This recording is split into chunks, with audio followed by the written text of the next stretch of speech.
Let's get more and talk more about trade, all things trade. James Tunningley is analyst for the think tank Global Risk Insights and joins us. James, great to have you in the studio, mate. Thanks for coming in. Let's start on that because for trade to work between two nations, I guess you've got to have equal opportunities. Is it a valid point? Is this just another sort of war of words from the US and China? Or is there a valid point that you've got, say, American firms who are feeling unwelcome in China and there's lots of regulation? I think it's quite interesting that you talk about the war of words as such. Since the portmanteau of Chimerica was coined, I think this really epitomises this sort of bilateral trade dependency for both the China and the US.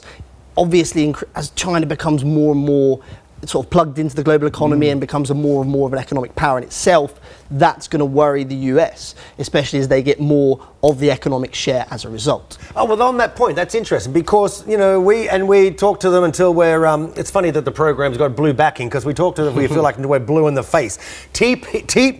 I should know it too, shouldn't I? TPP, which is the Pacific trade, trade deal between the US and the Asia Pacific countries, or some of them, many of them. And then you've got the TTIP, which is more of a European thing. But look, the US left China out with that Pacific deal, didn't they? This was an intentional. That's right. But as you're saying, as China's getting more clout, will China leave the US? Does China even need the US? Will they leave the US out? I think absolutely it needs the US. The US needs China as much as China needs the US. It's a bilateral relationship and they both want to prosper. This is why this dialogue happening in Beijing at the moment is so important.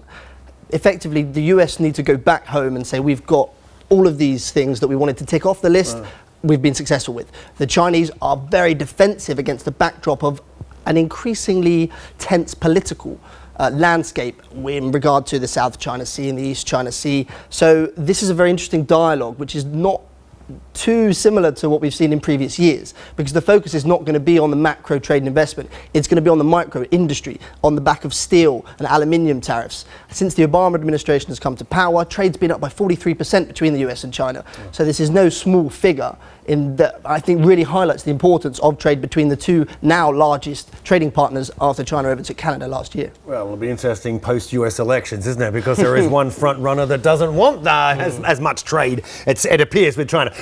Can I just ask you this? In terms of, again, I mentioned the TPP and the TTIP. These are big trade deals done with groups of countries, right? As opposed to country A, country B doing our own separate deal. Does it make a difference if I'm doing a deal with you and we're good to go, or if I'm making it as a big regional deal? In terms of global growth, is one better than the other, right? I think China's strategy since they opened up in the late 70s has largely been country to country, as they've increasingly become more of a responsible stakeholder, to coin Robert Zoellick, in the global economy. But China have realised the importance of joining multilaterals. They've started the ADB. They've also started the AIIB, which is the Asia Investment Infrastructure Bank.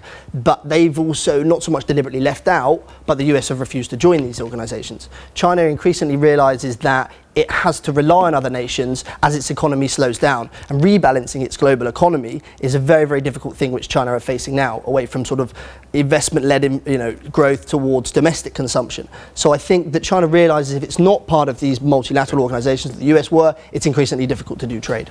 James Tunningley, well said. We appreciate your time. You stay put. Thank you for joining us. We're going to quickly move on.